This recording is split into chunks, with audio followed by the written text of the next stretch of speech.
The Lord is long-suffering and of great mercy, forgiving iniquity and transgression, and by no means clearing the guilty, visiting the iniquity of the fathers upon the sons to the third and fourth generation. This is going to be a series of several podcasts about blood guilt. It's one of the most ancient and painful questions at the heart of the human race, and we are going to be looking at it over 3 episodes here on Young Heretics, the classical education that you didn't know you were missing. So blood guilt. Why am I talking about blood guilt? Well, it's a thing now. We in the West had moved long ago beyond the notion that we need to punish children and future generations for historical wrongs.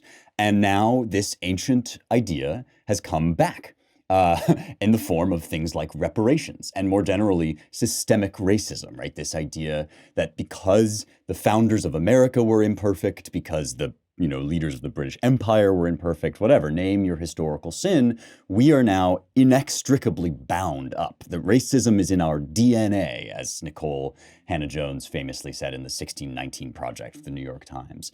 And recently, this idea has become so powerful, so all-consuming, that it even is creeping its way into the conservative movement. You may know the name David French, and maybe at this point I shouldn't even mention that name as part of the conservative movement, in part because of this piece that he has written in praise of critical race theory and suggesting that something like reparations would be the right way to go. If you want a rundown of this piece and of the argument against it, the horror of it, you can go to The American Mind and read Mike Anton's excellent essay. It's called David French and the Conservative Case for Hereditary Blood Guilt. But I'm going to read a portion from French's argument here because it uses some of these biblical passages that I cited at the beginning to suggest that it's an okay, moral, and good thing to punish people for historical sins that happened before they were born. Here's French. During the reign of King David, Israel was afflicted with 3 years of famine.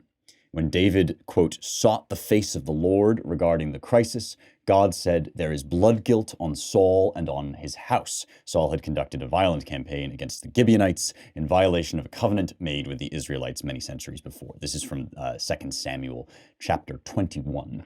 Saul was king, says French, Saul was king before David, and God was punishing Israel years after Saul's regime because of Saul's sin.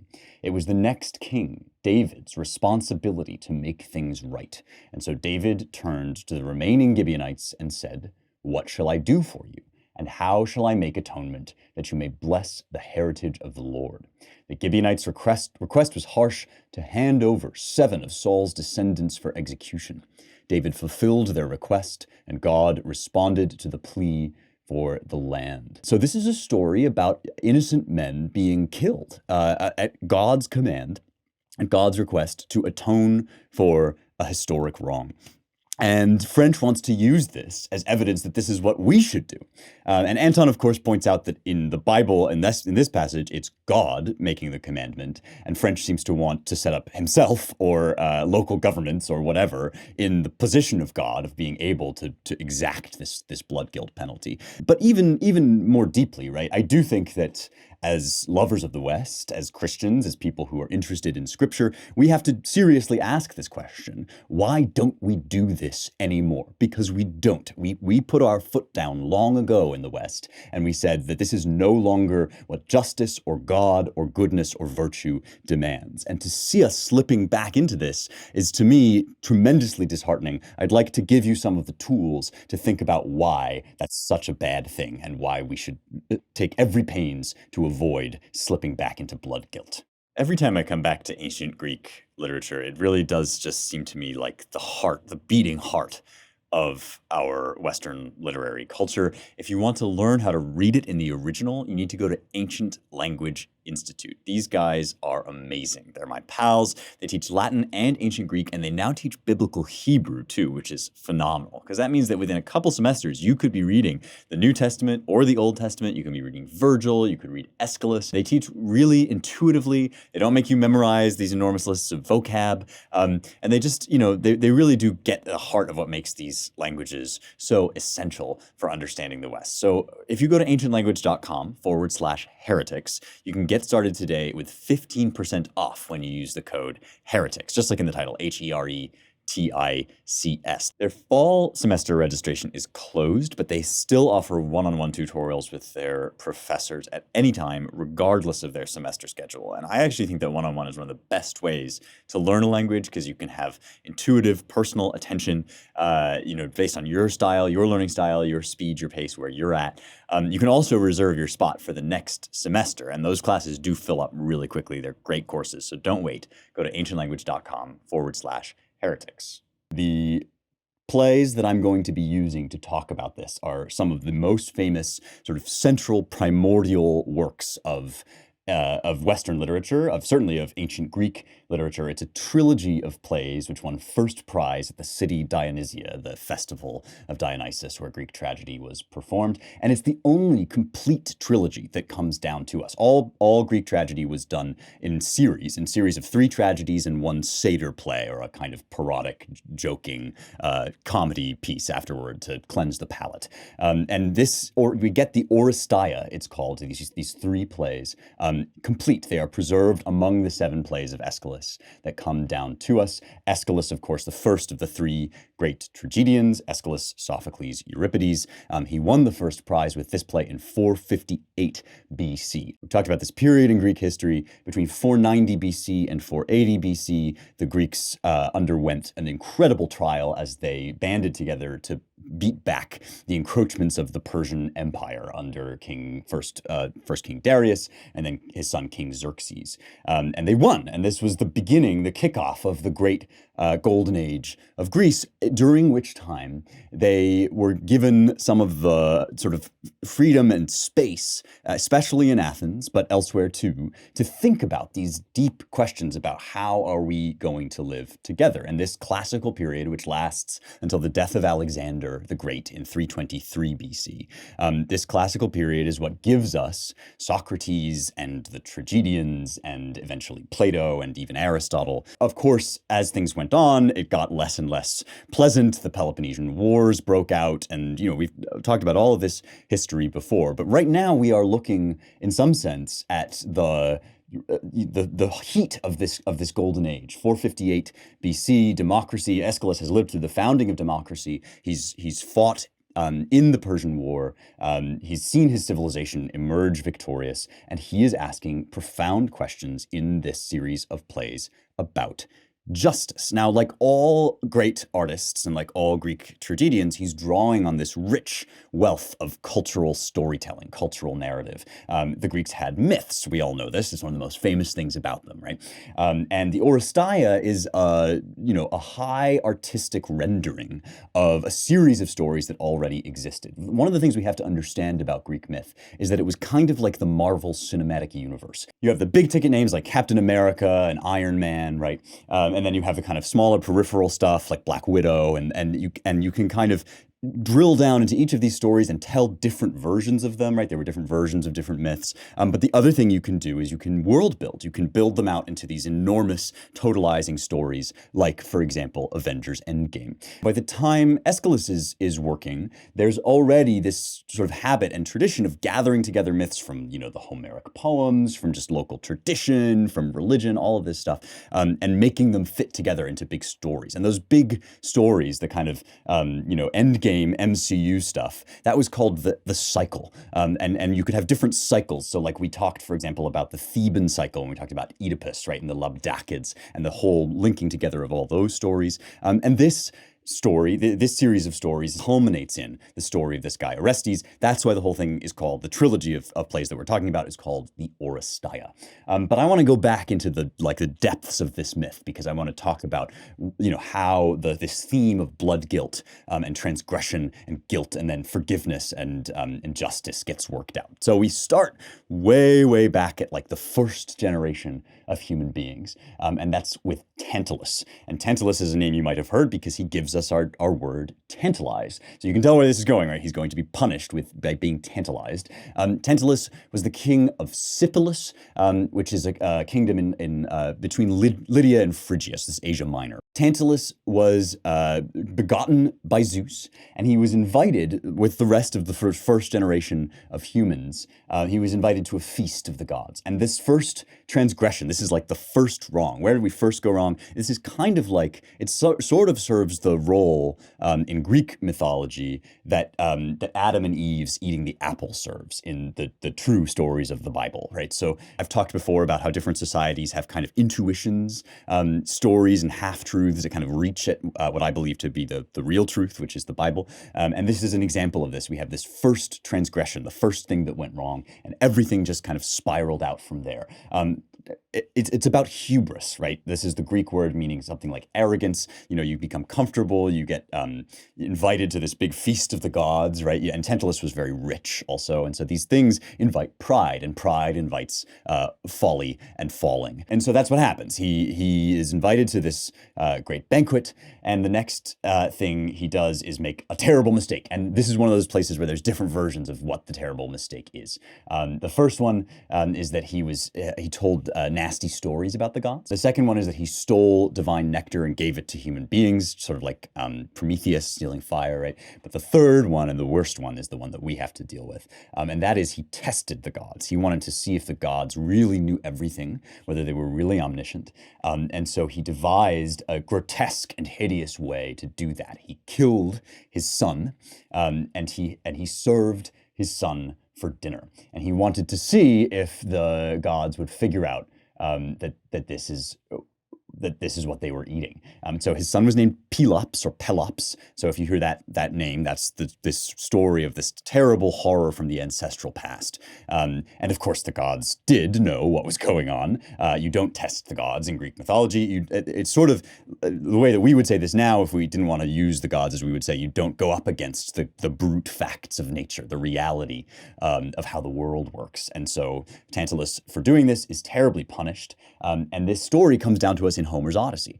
Book 11 of Homer's Odyssey, around about line 582, he says he's visiting the underworld, or he's seeing the shades of the underworld. And Odysseus says, I saw the awful agonies that Tantalus has to bear. The old man was standing in a pool of water, which nearly reached his chin, and his thirst drove him to unceasing efforts, but he could never reach the water to drink it. For whenever he stooped in his eagerness to drink it, it disappeared. The pool was swallowed up, and all there was at his feet was the dark earth, which some mysterious power had drained dry. Trees spread their foliage high over the pool and dangled fruits above his head, pear trees and pomegranates, apple trees with their glossy burden, sweet figs and luxuriant olives. But whenever the old man made to grasp them in his hands, the wind would toss them up towards the shadowy clouds. So he suffers in eternity this awful fate of being desperately hungry, desperately thirsty, and never able to eat or drink. And that's where we get our word tantalize, the idea of having something right in front of you that you really want, but you maybe can't have it. It's tantalizing. So that's the fate of Tantalus, and that's what sets this whole thing going. I am once again telling you to get free stuff from Public Goods. This is an awesome online shop that sells a ton of different basics. They have phenomenal food. They've got ramen and chocolate-covered almonds, which I talk about all the time because I eat them all the time. But just in general, right, if you're somebody like me who cares about his health, cares about getting the best stuff, Public Goods is a place where you know everything is being carefully sourced and doesn't have any of the gross additives that you might get from a kind of grocery store brand. I am, like I said, really loving their food. My cat, Chad Cat or Tank, really loves their freeze-dried duck nibs, which I always have a hard time saying, but the cat loves them. And they make a bunch of other stuff. So coffee, toilet paper, shampoo, and other kinds of pet food. It all looks great. It comes in this very clean packaging. It's really a great addition to my kitchen and my house. I worked out this incredible deal with them. Like I said, that you can get just free stuff, $15 off your first public goods order with no minimum purchase. So you could purchase just like $10 worth of stuff if you wanted and get it all for free. So go to publicgoods.com/heretics, publicgoods.com/heretics, or use the code heretics at checkout to get $15 worth of awesome free stuff. Why wouldn't you do it?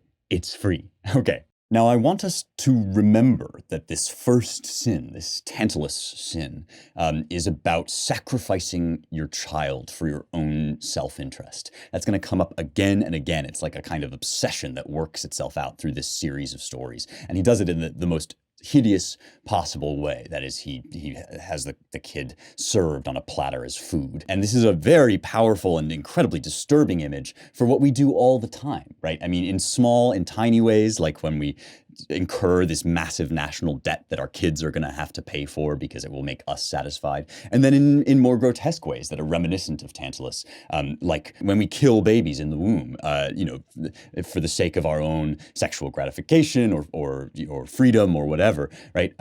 This form of sort of tantalized or tantalesque way of getting out of the consequences of something is still with us today, and that's one of the themes of this series of stories. Tantalus sets this whole thing in motion. Atreus and Thyestes get into a struggle over dominance of what's called the Argolid, or Argos. And this is where the whole Oresteia is going to take place. Argos is in the Peloponnese, which is a peninsula. So that's this kind of land projection that juts out to the south. It's where Sparta also is. And then there's an isthmus, this narrow strip of land where Corinth is, and that connects you to the mainland where Athens is. So Argos is sort of north of Sparta, closer to the coast. And it's on this sort of peninsula, the Peloponnese. Atreus and Thyestes end up in a struggle over who is going to rule Argos. And this is a big prize in the kind of distant past of the Greek imagination, because Argos is part of the area that is known as Mycenae. And Mycenae is sort of where in the prehistoric age, that is before all of this stuff, during the 1700s BC and onward, there was this kind of Mycenaean civilization, this flowering and flourishing in that area where Argos is. And so the idea of fighting over Argos is the idea of fighting over a real corker of a prize, like just ruling bigly, as they say. And so they were struggling over Argos.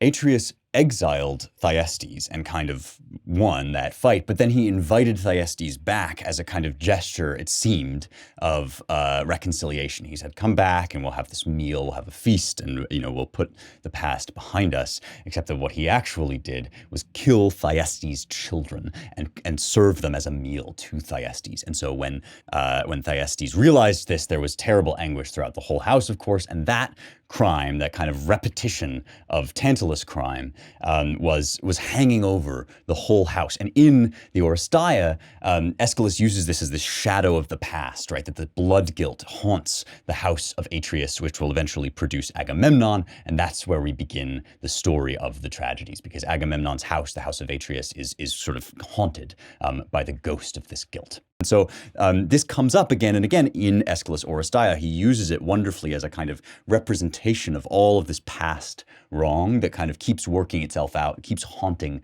the house of Atreus. So the next thing I'm going to do is I'm going to read you a monologue from within the first play of the trilogy. The first play is called Agamemnon. It's about the return of Agamemnon home from Troy. And he comes with him bearing prizes from his victory, one of which is Cassandra, the doomed prophetess who has been blessed and cursed by Apollo, that she will see the future, but nobody will believe her. And she makes this absolutely chilling speech in which she sees a vision of the children that Atreus served to Thyestes, and she realizes that this house is kind of hovered over by the blood guilt of this terrible crime. So I'm going to use a couple different translations throughout this series for different translations for each different play, so that you can get a different feel for how different poets render the Greek, or scholars in some cases. So this is our old pal, Robert Fagles. He does my favorite version of the Iliad and the Odyssey, and he's got a Penguin Classics edition of the Oresteia. So I definitely endorse that one. It's very, very well done, as always with Fagles, and very kind of blunt and brutal, as he often is. And this is this speech that Cassandra makes when she sees the dead children, and it's late in the first play in Agamemnon. She says, "The pain, the terror, the birth pang of the seer who tells the truth. It whirls me. Oh, the storm comes again, the crashing chords. Look, you see them? Nestling at the threshold, young in the darkness like a dream, like children really. Yes, and their loved ones brought them down. Their hands, they fill their hands with their own flesh. They are serving it like food, holding out their entrails. Now it's clear. I can see the armfuls of compassion, see the Father reach to taste, and for so much suffering, I tell you, someone plots revenge. A lion who lacks a lion's heart. He sprawled at home in the royal lair and set a trap for the Lord on his return. My Lord, I must wear his yoke. I am his slave, the Lord of the men of war. He obliterated Troy. He is so blind, so lost to that detestable hellhound who pricks her ears and fawns her tongue, draws out her glittering words of welcome."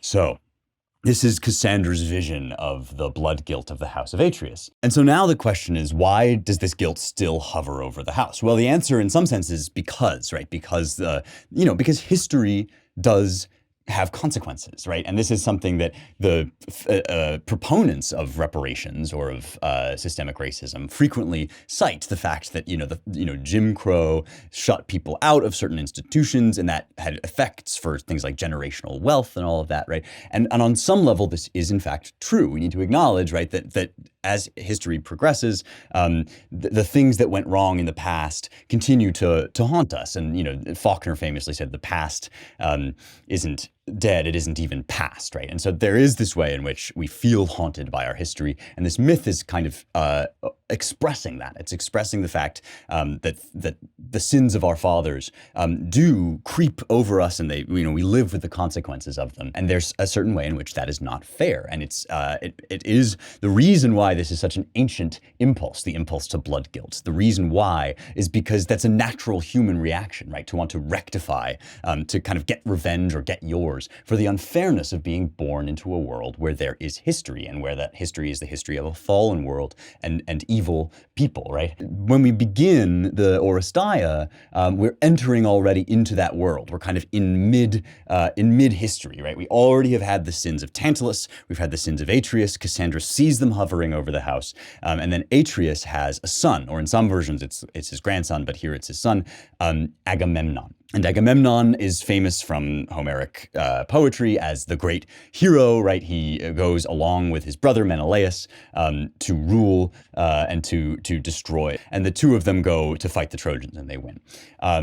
But what happens on the way? Well, this is Agamemnon's sin, right? Which kind of repeats again this terrible ongoing just motif of sacrificing your children, because Agamemnon has offended the goddess Artemis by accidentally killing one of her sacred deer, and so the goddess Artemis stops the wind, and they're at the coast. They're at a place called Aulis, which is where they're going to set sail for Troy to the east, but the winds won't go. And so he's in a terrible bind because they've mustered this force. They have to go and fight this war, but it's just a no-go. And Artemis demands the sacrifice of Agamemnon's child, his child Iphigenia, his daughter with his wife Clytemnestra, and the guilt of that crime is going to be the kind of inciting incident for what happens to Agamemnon. And this was a myth that was well known before the play would have begun.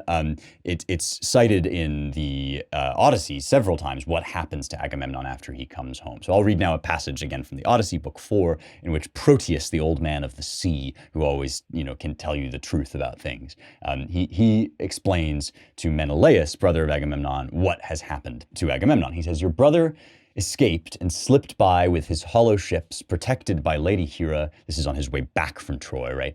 Yet as he neared the heights of Cape Malea, a tempest caught him and drove him, groaning deeply over the teeming waves, to the edge of that land where Thyestes once ruled, and at that time his son Aegisthus. But there the gods altered the wind's course. A fair breeze blew and showed him the safe path home. Agamemnon was overjoyed to set foot again on his native soil. Lying down, he kissed the ground, and the tears streamed from his eyes at the sight of his own land. Now a lookout saw him from the watchtower, a man appointed by cunning Aegisthus, who had promised him 2 golden talents. There he watched for a year, fearful lest Agamemnon should pass unnoticed and employ his strength in swift anger. He ran to the palace to carry his news to the usurper, and Aegisthus at once devised an ambush. He picked 20 of his best men who lay in wait in the palace, while he ordered a feast prepared on the far side of the hall. Then, his mind plotting murder, he set out in his chariot to welcome Agamemnon, shepherd of the people, and drew him unsuspecting to his doom. When he had feasted him, he killed him like an ox, felled at the manger, and none of the followers of Atreus' son were spared, and none of Aegisthus' men, but all were killed in the palace. So the story that's being told here is that Aegisthus, who is son of Thyestes, remember Thyestes is the jilted ruler who was terribly wronged by Atreus, father of Agamemnon, right? So that makes Aegisthus Agamemnon's cousin, right? Aegisthus sees Agamemnon coming home and kills him as a form of revenge. In Aeschylus, this story gets kind of slightly altered. Like I said, these could be changed around. And now it's Clytemnestra, Agamemnon's own wife, who makes a pact with Aegisthus in a kind of adulterous relationship. In fact, an actual adulterous relationship with Aegisthus. And Aegisthus' resentment at the history between their fathers, and Clytemnestra's anguish and pain and grief and fury at the killing of Iphigenia, their child, come together and conspire to kill Agamemnon. And that's the story. He comes home. Agamemnon comes home, remember, with another woman, with Cassandra. Clytemnestra has made this alliance in his absence with Aegisthus, and she's essentially ruling over Argos. She's one of the great femme fatales of the Greek tradition and of the Western literary tradition in general. And when the play opens, we are introduced to her by this watchman who is mentioned, right, by Proteus, the watchman who sees the news. There's a sort of way of signaling that the Greeks have won and they're on their way home, which means that Agamemnon is here. And the guard knows but can't say that Clytemnestra is plotting to kill him. Dear gods, set me free from all the pain. This is the opening of the play. Dear God, set me free from all the pain. The long watch I keep, 1 whole year awake, propped on my arms, crouched on the roofs of Atreus like a dog. I know the stars by heart, the armies of the night, and there in the lead the ones that bring us snow or the crops of summer, bring us all we have, our great blazing kings of the sky. I know them when they rise and when they fall, and now I watch for the light, the signal fire breaking out of Troy, shouting Troy is taken. So he's sitting and waiting and waiting for this signal, but he's, exhausted and bored. So she commands, full of her high hopes, that woman, she maneuvers like a man. And when I keep to my bed, soaked in dew, and the thoughts go groping through the night, and the good dreams that used to guard my sleep, not here, it's the old comrade, terror at my neck. I mustn't sleep. No, look alive, sentry. And I try to pick out tunes, I hum a little, a good cure for sleep, and the tears start. I cry, for the hard times come to the house, no longer run like the great place of old. Oh, for a blessed end to all our pain, some godsend burning through the dark. So it's really, before this was popular, it's really what you would now call like stream of consciousness, this wonderfully realistic portrayal of a bored man half falling asleep, trying to hum to himself, but also haunted by what he knows the woman of the house is plotting. And that word that she has minded like a man, or she thinks like a man, that's kind of a sign both of terror and respect. It makes her a formidable character. And so finally, the light shows, and he says, I salute you, you dawn of the darkness. You turn night to day. I see the light at last. They'll be dancing in the streets of Argos. Thanks to you. Thanks to this new stroke of And then he screeches and says, "There's your signal, clear and true, my queen. Rise up from bed, hurry, lift a cry of triumph through the house. Praise the gods for the beacon if they've taken Troy. But there it burns, fire all the way. I'm for the morning dances, master's luck is mine. A throw of the torch has brought us triple sixes. We have won, my move now. Just bring him home, my king. I'll take your loving hand in mine, and then the rest is silence. The ox is on my tongue.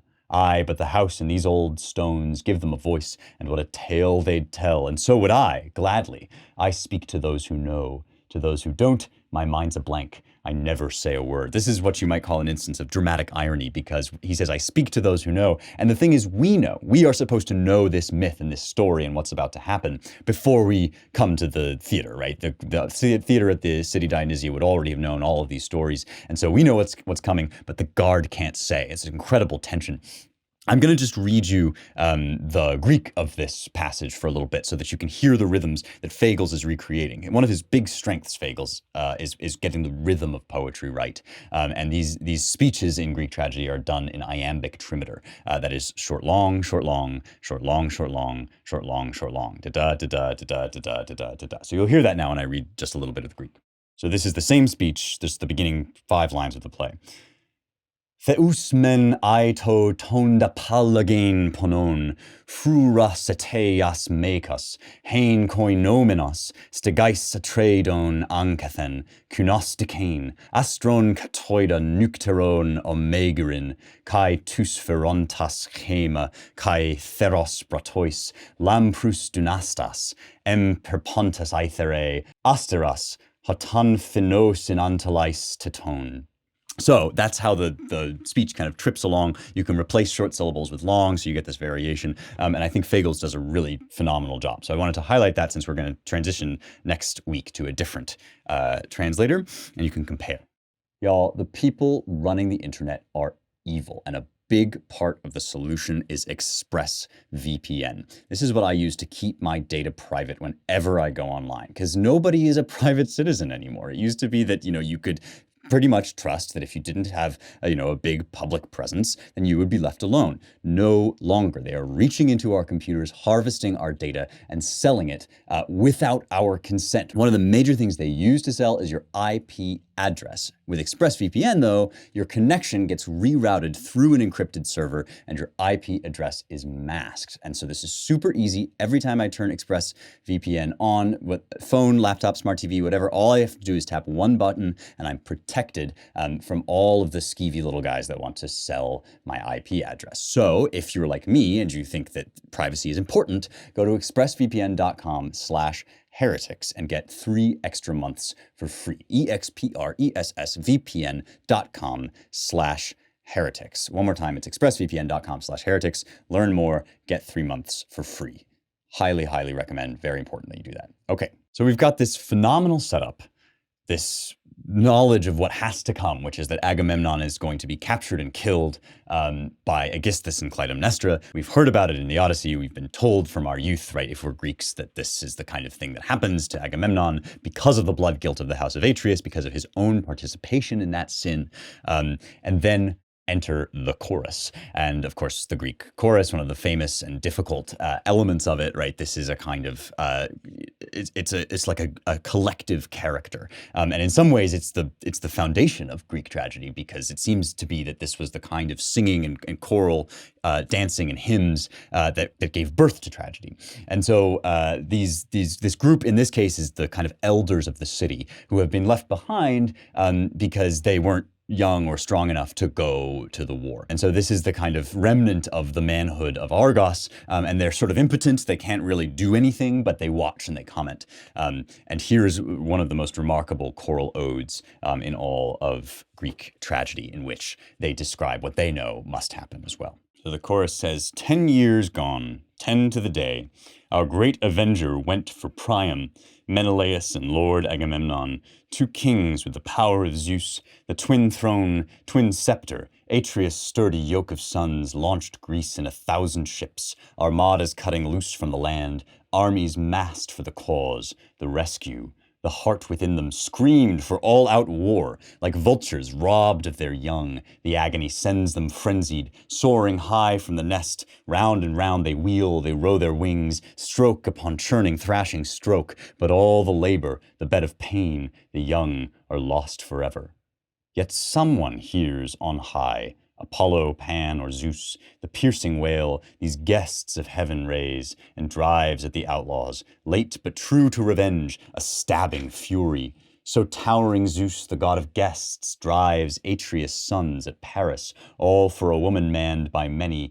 The generations wrestle, knees grinding the dust, the manhood drains, the spear snaps in the first blood rites that marry Greece and Troy. So note this very sly sort of reference that Aeschylus sneaks in. Zeus is the god of guests, and he drives Atreus' sons at Paris. And the sins of the house of Atreus all have to do with betraying these rites, these very important Greek cultural rites of receiving guests into your home. And this hideous perversion of that when you serve Thyestes, his own children, right, is sort of invoked as part of the reason why Atreus' sons are now driven in this terrible, destructive war against Troy. And now it goes as it goes, and where it ends is fate. And neither by singeing flesh, nor tipping cups of wine, nor shedding burning tears can you enchant away the rigid fury. And this fury is going to become important, right? The avenging goddesses, the Furies, are going to come in later in the tragedy. But this sense that, like, you know, blood will have blood, that we're trapped in this cycle of pain and sin, right? We, says the chorus, we are the old dishonored ones, the broken husks of men. Even then they cast us off. The rescue mission left us here to prop a child's strength upon a stick. What if the new sap rises in his chest? He has no soldiery in him, no more than we, and we are aged, past aging, gloss of the leaf shriveled, 3 legs at a time we falter on. Old men are children once again, a dream that sways and wavers into the hard light of day. But you, daughter of Leda, Queen Clytemnestra, what now? What news? What message drives you through the citadel, burning victims? Look, the city gods, the gods of Olympus, gods of the earth and public markets, all the altars blazing with your gifts. Argos blazes. Torches race the sunrise up her skies, drugged by the lulling holy oils, unadulterated, run from the dark vaults of kings. Tell us the news, what you can, what is right. Heal us, soothe our fears. Now the darkness comes to the fore. Now the hope glows through your victims, beating back this raw, relentless anguish, gnawing at the heart.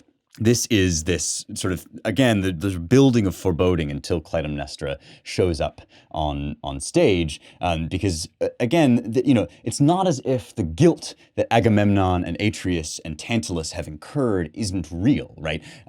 Now, one of the central points of this play, this first play, is that the guilt is real, but all of the people who are there to avenge the guilt are also guilty. Everybody has blood on their hands. And so one of the things this play does is it sets up the terrible problem that you want to avenge this historic wrong, and yet everybody is implicated in it. Everybody is caught up, and not just the people who are wronged, because Clytemnestra has suffered a wrong, right? She has had her daughter killed. And the complexity of this is that, yes, she has, and yet she herself is kind of a scheming, evil, adulterous woman. And so we get this, one of the reasons why her character is so imposing is she kind of embodies, this problem. She embodies the fact that A, she's been wronged, but B, the wrong has kind of eaten her alive. And the rage and the fury of that guilt and that anger has turned her into a monster. And so this is, of course, the first thing that I want to draw from this play for you, right, is that we all are born into a history with past wrongs. Some of us were born with alcoholic parents. Some of us were born, abused or abandoned by our parents. Terrible things happen to all of us, and we are all born into an unjust world.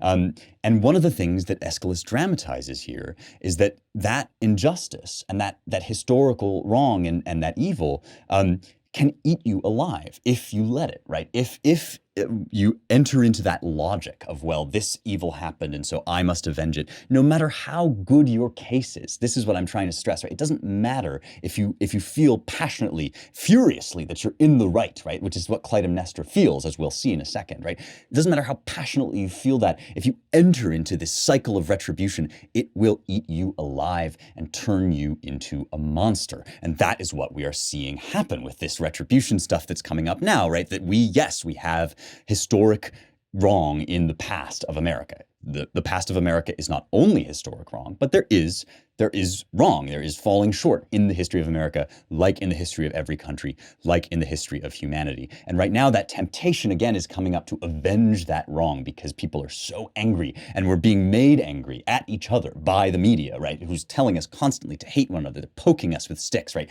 Hate each other. And what that does is it draws us into this logic, which is the devil's logic of retribution, which no matter what the case, right? No matter how well you can argue for or against this or that fact having been bad in the past, right? If you enter into that logic of retribution, it will turn you into the very thing that you despise. It will make you a monster. That is what happens to Clytemnestra. Okay, let's follow on with the play and see how that happens. So the central scene of this play is really the return of Agamemnon onto stage. He comes home, the supposed conquering hero, but we know that it's all about to turn dark. Clytemnestra makes a big show of welcoming him home, and she invites him to process home on this rich red carpet, which has sort of invested with all of this incredible symbolism. It symbolizes a million things at once. For one thing, Agamemnon is worried about walking on it because walking on rich carpet is something that Eastern kings do, right? He's just come back from the East and he's worried about being corrupted by this sort of luxurious way of doing things. On the other hand, right, the red symbolizes blood because we know that he's walking into the palace to his doom. He's being caught essentially in a net. And that's another thing. The carpet is kind of like the net that he'll be caught in when Clytemnestra kills him. So let's read this interaction between Clytemnestra, who's plotting to kill Agamemnon, and Agamemnon himself. Clytemnestra says, "Old nobility of Argos, gathered here," that's the chorus, right? "Gathered here, I am not ashamed to tell you how I love the man. I am older, and the fear dies away. I am human. Nothing I say was learned from others. This is my life, my ordeal, long as the siege he laid at Troy, and more demanding. First, when a woman sits at home and the man is gone, the loneliness is terrible, unconscionable, and the rumors spread and fester. A runner comes with something dreadful, close on his heels the next, and his news worse, and they shout it out, and the whole house can hear. And wounds, if he took one wound for each report to penetrate these walls, he's gashed like a dragnet. More, if only he had died." So she's saying if he had to suffer one physical wound for every, terrible piece of news that came to me and crushed my spirit, then he would be slashed through like a dragnet. For each death that swelled his record, he could boast, like a triple-bodied Geryon risen from the grave, 3 shrouds I dug from the earth, one for every body that went down. The rumors broke like fever. I love that simile. The rumors broke like fever, broke and then rose higher. There were times they cut me down and eased my throat from the noose. I wavered between the living and the dead. And then she speaks to Agamemnon. "And so our child is gone." This is Iphigenia, right? This is the incredibly kind of tense moment. "Not standing by our side, the bond of our dearest pledges, mine and yours, by all rights, our child should be here." Orestes, you seem startled. You shouldn't be. Now, she gives this long sort of lead up, right? And then you think that she's, really, that she is talking about Iphigenia, but then she drops the name Orestes. Now, Orestes is going to be an important character. He's the son of Clytemnestra and Agamemnon, and he's been kind of sent away to exile so that he's not there when his father is killed. And that's part of the scheming that Clytemnestra has been doing. Because you seem startled. You needn't be. Our loyal brother in arms will take good care of him. Strophios the Phocian, he warned from the start we court 2 griefs in one. You risk all on the wars. And what if the people rise up howling for the king, and anarchy should dash our plans? Men, it is their nature, trampling on the fighter once he's down. Our child is gone. That is my self-defense, and it is true. For me, the tears that welled like springs are dry. I have no tears to spare. I'd watch till late at night. My eyes still burn. I sobbed by the torch I lit for you, alone. It's an amazing speech. I mean, it sets your hair on end, because the whole time, right, we know that she's really talking about Iphigenia, but she breaks that tension and she says, "Oh, don't worry, it's just Orestes. He's off with his kinsman, right? He's off with our friend." And this is, Agamemnon doesn't really seem to suspect much of anything, but we know, right, that she has this terrible grief inside her, which she says has now spent itself, and there's only hard bitterness now. There's only just the will to revenge. So Agamemnon says, "There is Leda's daughter, the keeper of my house, and the speech to suit my absence, much too long. But the praise that does us justice, let it come from others. Then we prize it. This, you treat me like a woman, groveling, gaping up at me. What am I, some barbarian, peacocking out of Asia? Never cross my path with robes and draw the lightning. Never. Only the gods deserve the pomps of honor and the stiff brocades of fame. To walk on them," remember, she's offered him this carpet to stand on, right? "I am human, and it makes my pulses stir with dread." So he's resisting here the hubris that sort of invited Tantalus to offend the gods, right? And he says, "Give me the tributes of a man and not a god, a little earth to walk on, not this gorgeous work. There is no need to sound my reputation. I have a sense of right and wrong. What's more, heaven's proudest gift,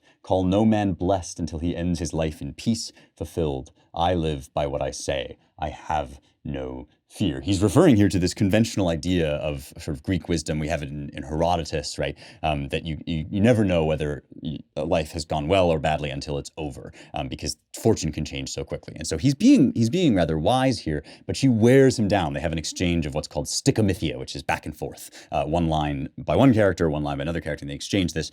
She wears him down. She seduces him into the house, and of course, because all violence on the Greek stage happens off stage, she kills him in the palace, which is the sort of set.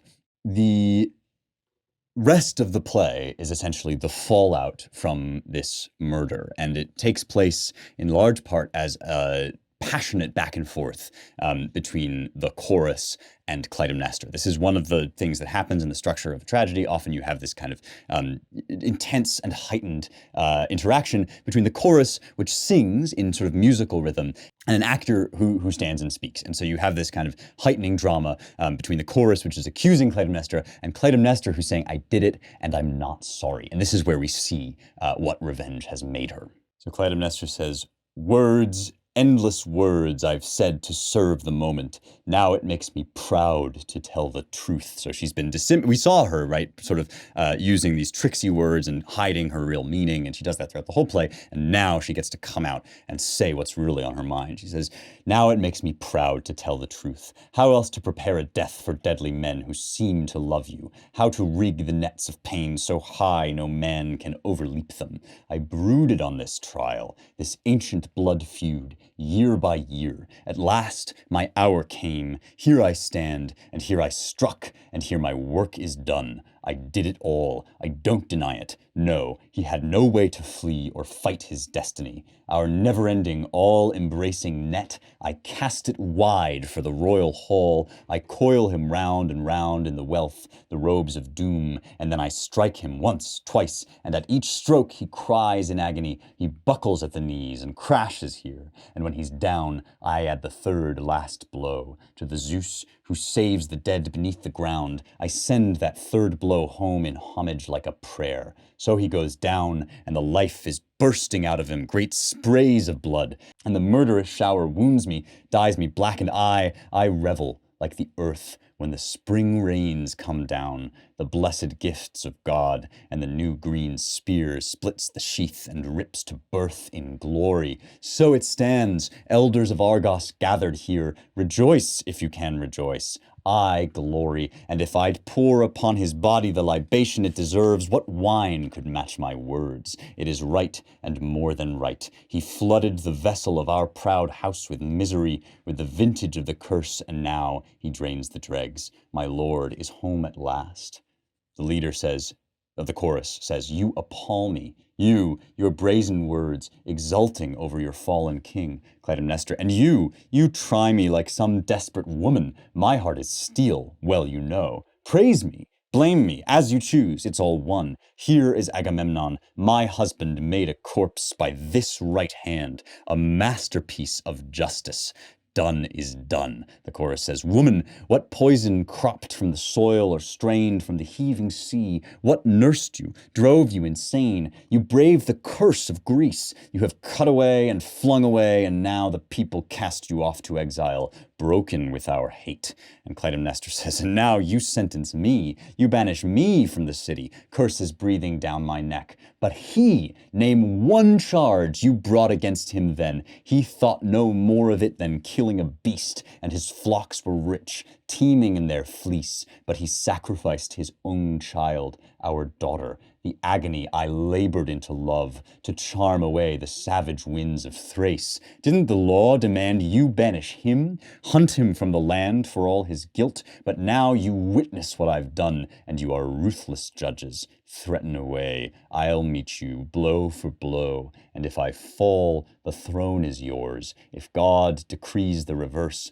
late as it is, old men, you will learn your place. A masterpiece of justice. That is what she calls it. She calls her murder of Agamemnon, and she also kills Cassandra. She calls this a masterpiece of justice. The question of the rest of the trilogy is it? And we can see intuitively, one of the things that art does is it puts the reality of things so starkly before our eyes that we can't wish it away, right? And the genius of this is that Clytemnestra's arguments are quite persuasive. She's being very convincing when she says, he murdered my daughter, right? And shouldn't you have exiled him for that? And now I'm taking the guilt because I took matters into my own hands and I avenged this crime, but didn't I have the right? Didn't I have the right to set things right? And of course, the trick is going to be that she thinks she's made the final great decision of justice, but all she's done is wrapped herself and her whole house deeper in this logic of retribution and recrimination and guilt and stain and blood. And that is what we are threatening to do right now with our country, right? That is why reparations is such an evil idea. Not because there aren't historic wrongs, not because we don't have to, think about how we live with them. And we're going to talk in the next few episodes about forgiveness, right? And what it means to let go of historic wrongs and move beyond them. But it certainly doesn't mean entering ourselves into yet more injustice to solve injustice, right? That's what this play is about. It's about Clytemnestra digging her hands up to the elbows in blood and thinking that what she's done is solved the problem. But of course she hasn't, because the next thing that's going to happen is this guilt of Clytemnestra killing Agamemnon is going to be visited upon their child Orestes. She's not only made herself a monster, but she's passed on once again the guilt to the children, even though she didn't, kill her child like Agamemnon did, even though she didn't, offer them up for food like Tantalus did. That theme of passing this on to the children and wrapping your children up in the sins of the past, like many of our sort of older generation is currently doing with the younger generation, right? Wrapping them up in this racial grievance and resentment. That is this kind of originary sin, right? That she takes in order to satisfy her own thirst for vengeance. She wraps Orestes up in this terrible cycle. And we're going to see next week how that plays out. Okay, so before we do the mailbag, we have some business to settle up, because my friend Liz Wheeler, whom you may know from her excellent podcast, The Liz Wheeler Show, has been bullying me online. Now, I'm very pro-bullying, so I don't in principle object, but she has been calling me out because I did tell her a long time ago that I would help her develop a workout plan. She always makes fun of me when I post pictures flexing on Instagram. And so then finally she was like, well, you have to teach me how to lift. So I finally called her bluff and actually did work out with Liz Wheeler. And she did, an okay job. Here's a clip. All right. Hey guys, welcome to the long anticipated, much awaited Liz Wheeler, Spencer Klavan crossover, during which time I teach Liz what her workout plan is going to be. Liz, you called me out on this on your show, so now I felt like I actually had to do it. Are you ready? It made me feel very powerful because it was very influential. You had to do it because I called you out publicly. Some have said that you are an influencer, Liz. There are those who... And some called me a bully for doing it. So potato, right? I feel bullied, but I'm very pro-bullying as watching my Twitter. It looks like we're already carbo loading for this experience. Oh yeah, I'm carbo loading. You said this was going to be a hard workout, so I need... It's going to be real tough. Well, folks, this is the official Spencer Klavan Liz Wheeler workout plan. If you want to see the rest of it, you can only get it on Locals. Check out the full video on youngheretics.com/locals for a way to get a free Lifting is Infrastructure t-shirt. You will notice that we are both rocking those in the video. They are incredible. There are still a few left. Go to youngheretics.com/locals if you want to find out how to get a free one. And become a Locals VIP. It is such an amazing way to connect more deeply with this show and to go deeper into the relationship that we build by seeking the truths of the West. We talk together all the time among the VIPs about what books we're reading, what whiskey we're drinking, what workouts we're doing. It's kind of like a way to just integrate all the best of the West into our lives. And I also write a few articles that you can only get there. Plus, you can be in the mailbag. I only take mailbag questions from Locals VIPs. One more time, if you want to become one, it's youngheretics.com/locals. Annual memberships are just $56 a year. Okay, here's the mailbag. So this is a question from Suijin. In the interest of self-improvement, I've always been charismatic in the sense that I make friends easily and can crack jokes. I'm pretty confident with this kind of conversation. However, I find when getting into serious discussions that I can't reply intelligently to the barrage of points with the spontaneity I'd like. I know when something seems wrong, and given enough time, I can usually articulate why, but by then the discussion has often moved on. Is there anything you'd recommend to develop this sort of skill, being conversationally quick on the draw with relevant points in intellectual discussions? I'm sick of feeling like I could contribute in due time, but feeling like I'll do more damage than benefit to my cause by seeming to be tongue-tied if I speak up. Yes, I do have. This is really important because a lot of times you get into arguments and you know that something is just not right, but there's, you're dealing, let's say, with a very skilled rhetorician. A skilled speaker can make anything sound convincing, right? And this is one of the things that, skill at rhetoric, eloquence is a tool that makes you responsible. It means that you have to use it well and rightly, right? It's a great power, comes with great responsibility, because you can be rhetorically convincing and glib and eloquent about almost anything. Suijin is asking, how do I kind of deal with that if I'm being overwhelmed by somebody who's quicker on the draw than I am, what do I do? My answer is a little bit counterintuitive, and that is slow down. And let me show you what I mean by that using a metaphor. I am doing MMA these days. I'm working on martial arts. We do a lot of wrestling in martial arts, and I'm very new to it, so I'm not very good. But the first thing that I am working on every time I wrestle is breathing, because I'm a big guy. I work out a lot, and I am trying to not just muscle everything into place, because that exhausts you really quickly. And a skilled wrestler will use that against me, right? That he can get all around, kind of like maneuver me into a position, and then I'm just like huffing and puffing and trying to muscle the guy into submission, right? Great wrestlers breathe, they slow down, and then they take their moment, right, to spring into action. If you want to learn how to speak well, you have to learn how to be comfortable with silence. And that means that you can begin a sentence and not say the next word until you've chosen it. Choose your moment, right? It's okay to take some time, listen to what's being said, gather all the different viewpoints, think them through, and then choose your moment to intervene. That's a skill and it takes time, right? But you'll find a place where there's space for you to say something. And then once you've thought about what to say, don't try to speak without any pauses. You have a lot more time to pause than you think you do. Because we get self-conscious when we speak, especially when we're talking about ideas, we think that we're taking too long. But actually, if you let yourself just a little more time to pause halfway through a sentence, you'll find that maybe the next word is there.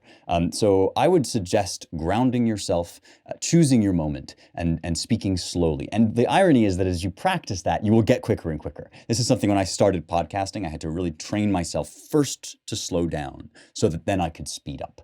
And I did that by just eliminating all likes and ums from my speech for a while. I said, every time I feel like I'm going to say like or I'm going to pause instead and wait until I have the next word to say. And if you listen to me from, a couple years ago, I sound like that. I have long pauses in my speech, but they're not as long as they felt to me. And actually, it generally flows along pretty well. Gradually, I got better and better, and I allowed myself to say a little bit more, to be a little bit more natural. But I still kept that idea, right, that you're kind of going to wait until you have the word. Try that out. and let me know how it goes on Locals. Thank you for asking the question. Thank you for being a VIP. One more time, if you want to join us, come to youngheretics.com/locals. That's it for the week. It's been a pleasure, as always, talking with you. I'm so grateful to you for the opportunity to share this stuff and to explore the riches of the West with you. If you like this show, you will love the stuff that we do at the Claremont Institute. They are my employers. We put out 2 publications, the Claremont Review of Books, which is a quarterly magazine where we write essays and book reviews, and then The American Mind at americanmind.org, which is an online daily. And both of them, I think, are wonderful. They're really important right now, and you can donate and help support us by going to claremont.org/donate. If you do, mention in the notes that you heard about Claremont through Young Heretics. That's it from me for now. I will see you next week for more truth, beauty, and the stuff that matters.